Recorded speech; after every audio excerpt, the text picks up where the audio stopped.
Hello everyone, and thank you so much for being a part of this event today.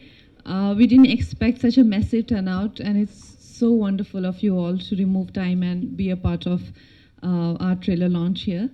Um, so, how do I feel a part of being a film which is? I think this is my first film which speaks about patriotism and the sentiment of being a patriot. Um, it is in a way very unfortunate that in my 12 years career, I never really got to do a film which is about the which is for the land or the love of land. It shows how indulgent we are at the movies. So it's a shame. In 12 years, I would have or should have been maybe big or small part of films which evoke sentiment of nationalism. But I don't think we make those kind of movies. Um, but finally, it's here, and I hope it starts a trend of romance which is beyond just man woman love, or just love which is only of physical nature, or love which is only for yourself and your survival. I really hope, I know that we are just a developing nation, and I hope that we are struggling with many crises, and this romantic sentiments like romancing the love for the land and things like that is a little far-fetched for us. But I hope that we can go beyond the like bare necessities and can do things which are a little bit more sort of um, sentimental in nature. Thank you so much, ma'am. One more question. The film is full of action packed. As if we see in the trailer itself, we can see that there's most of action. What is the work you do at the back of the stage to prepare for the action, ma'am? Well, action was definitely very challenging. When I started, I was very fragile, and I weighed around some 50 kgs, for my height. That's very skinny. And I couldn't even, I didn't look like a warrior, and I couldn't practice more than 30 minutes. So the person, my action director who trained me, he was worried about the fact that I will not be convincing as a warrior. My body type and the way my stamina was very low. Then I gained weight, and then I could actually do 10 to 12 hours action every day.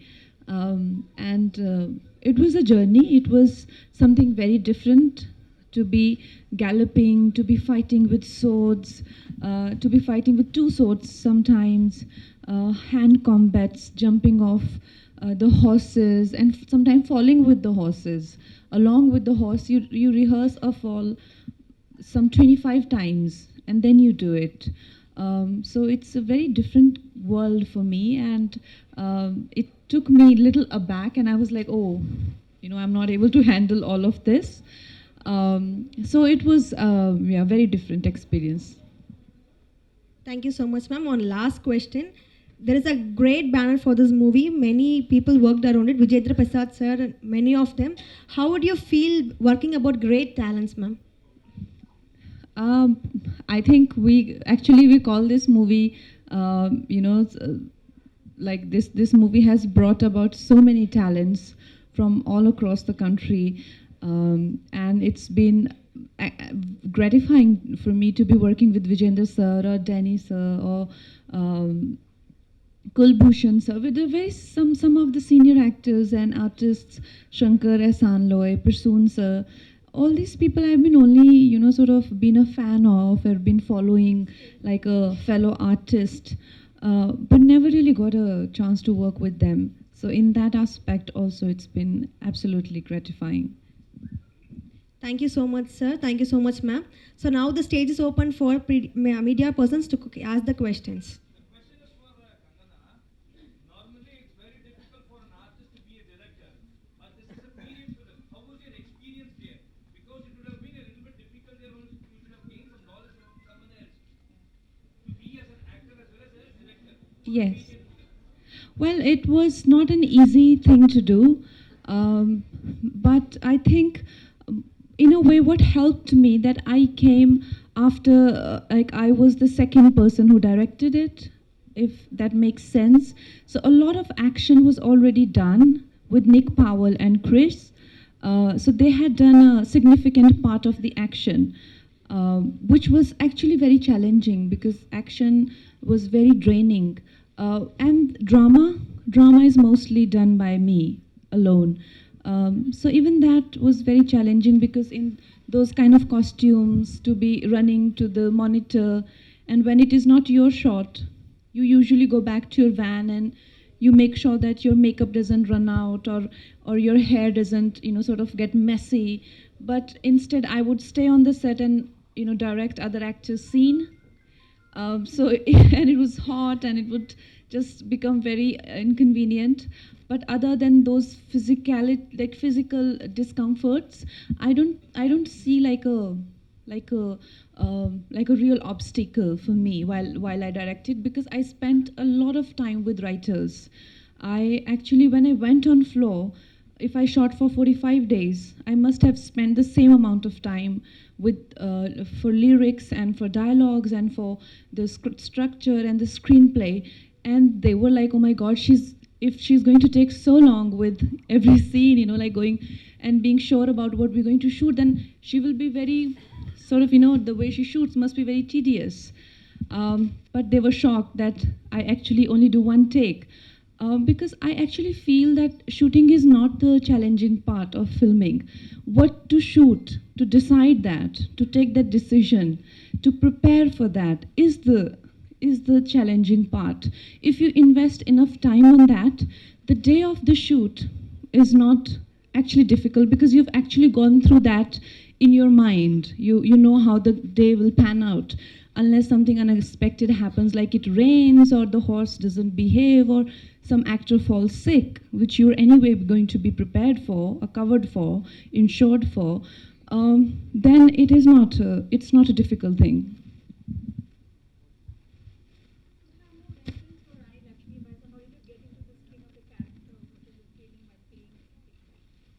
For Rani Lakshmibai, I was very unsure how to approach it, because she's not a contemporary character, and the way the character is written is a bit larger than life. Like, she's this godly person who's blessed with gifts and really high moral standards and all of that. And I've been very uncomfortable playing characters who are larger than life. I usually like to have I've been doing a lot of human characters, who have flaws and who have weaknesses and who are just so real. But to be playing somebody who's just so amazing, I needed a lot of devotion, I needed a lot of faith, and I needed a lot of trust in people, that people can be perfect, which is very hard thing to have. Yes. Do you aspire to take up any other historic characters to depict as well as to direct? Yes. Yes, I am. In fact, I aspire to make mother of all epics, a war film, around at least 10,000 years ago. But I will not tell you which characters. But they will definitely be the characters which we've all grown up with. Kangana, it was told in Jhansi Rani's history, there is a hidden page, like Jhansi Rani tried to present the kingly crown to a person who is not actually belong to that in a neighborhood territory. So only British entered and made something in this controversy. Do you have any reference in the story about that? No, I didn't get that. Rani Lakshmibai was conspiring with someone? Actually, she tried to present the kingly crown to a person who is not actually belong to that in a neighborhood territory. In this controversy, only British entered to in this area and tried to do something. Well, There was a point like that. no, there are a lot of conspiracy theories, because what happened is that after Rani Lakshmibai, the British rule came into India. The company rule could not handle, because the first freedom fight, the Sepoy mutiny broke out, and Rani took advantage of that, and she fought, and the British, the company had to leave India, and British Empire took over, and they are the one who protected company working in India. So that is the major change that happened. But when they did that, their biggest fear was that the revolution will break out again. So to handle that, the PR, they owned the press around that time. To write the memoir of these people was banned. Like today we can write about anyone, but we couldn't write about like how Tatya died, or what was the conflict with Rani, why didn't they let her adopt? Because legally she was entitled to adopt. She could have adopted, but then their rules, they laid the rules, but then they did what they wanted to. So they completely banned people from writing about them. Instead, what they did, they spread these conspiracy theories that, which some of them are absolutely degrading and putting her in really bad light. Also because she rose to but they really underestimated Indians and our tradition of orally, sort of exchanging stories rather than trusting the written scriptures. But her folk became so big, and that's how it's traveled. But they completely banned about writing about her. And there were things like, her husband used to beat her up, and she was married when she was 10. Like, none of that is true. She was married when she was like 15, which I mean, in those days, it was the age, where you could conceive. And and also her husband was a very well-read man. He owned the biggest library in Asia, and when he left, rather than giving his empire to his cousin Sadashiv or anyone else, he gave it on her name. So his actions don't show that he was beating or locking her up in the room, or so was cruel to her. So these are the things that we had to use our own mind. That Gangadhar is painted as this really horrible person, where Rani Lakshmi is also like sort of a person that you had to really see their actions, which are documented facts in the history, and see that if you want to know one person, anybody's thoughts, you need to see their actions. So the actions are completely opposite of what British tried to portray.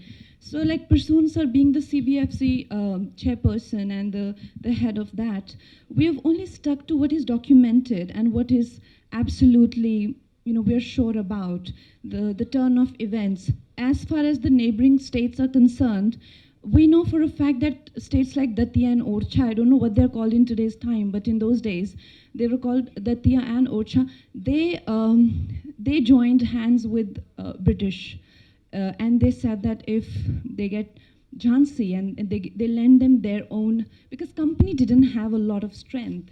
It was the neighboring those chavnis which were giving them sepoys and other arms and all of that, and they sort of lent their power to them and said that if they can kill Rani, they will be taking the. So obviously there is a history of yes, and also Indians not supporting Indians is also one thing that we have we have touched upon, that that has been probably the biggest biggest reason of our downfall. Yeah, most definitely I could, like if you understand the socio-political environment in those days, you will feel enraged and you will feel wronged, and it is but you just need to understand the environment in those days. It's definitely, you can't live a tense life like that in today's time, thankfully to people like her that we are living in the times that we are. But if you understand how they treated Indians and the way they, sort of harassed and manipulated and exploited the land and the wealth and the people, enraged, and you will feel, you will identify with them. She was a rebel, and also, if you see around that time, a lot of youth, a lot of people, like they were contemporaries, whether her or Mangal Pandey, Tatya Tope, and there were hundreds of them. So you see, it had become a second nature for a youth to feel like, we need to sort of, break the chains of slavery. Yeah, okay. Thank you, everyone. Thank you.